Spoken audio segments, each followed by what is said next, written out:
Garfield! Odi! Am ajuns acasă! Ușurel, băiete! Ascultați-l! Câinii n-au niciun gram de demnitate. Am o surpriză pentru voi! O surpriză? Oh, ce fel de surpriză? Vreau surpriza mea. Iau, miam. Miau. Ce n-aș face eu pentru un cadou? Sper să merite.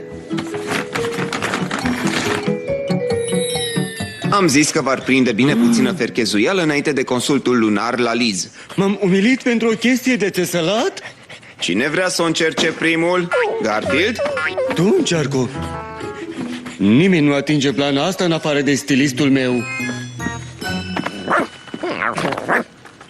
Odi, bravo! Vino aici!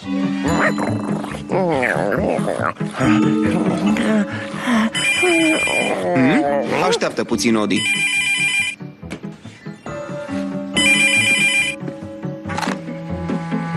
Oh, bună, Liza! Prânzul mâine? Desigur, mi-ar face plăcere.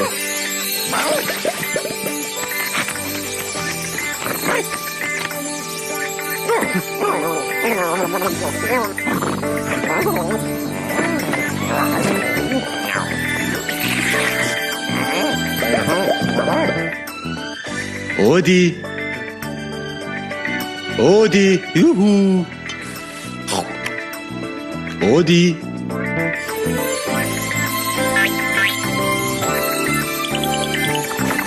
Mai să fie atâta vânzoleală pentru o perie?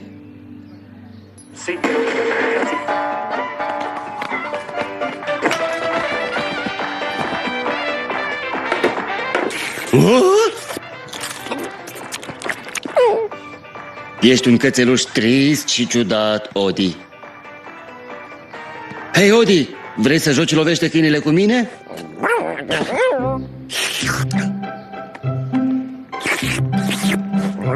Cum adică preferi să-ți petreci timpul cu ea? E o perie neroadă. Asta e o lege nouă chiar și pentru tine, Odi. Hei, dacă o să te desparți de pe ei, să știi că am o unghiere frumoasă pentru tine.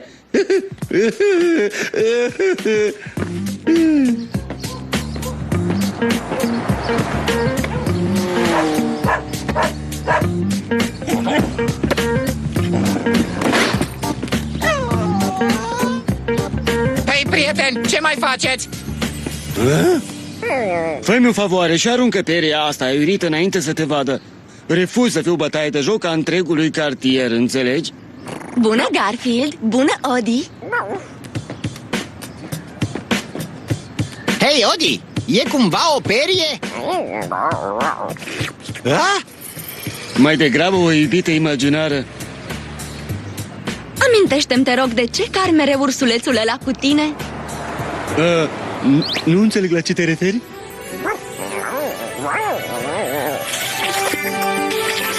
Oh, ce drăguț este! Trebuie să fac ceva cu peria asta.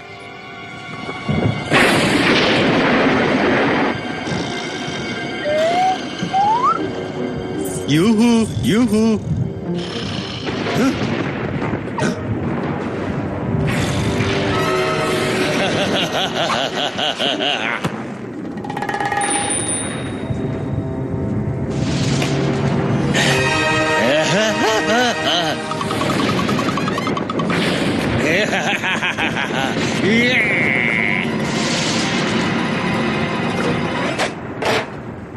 Avem loc doar pentru 2 animale în casă. Imaginare ori nu, tu ai dispărut.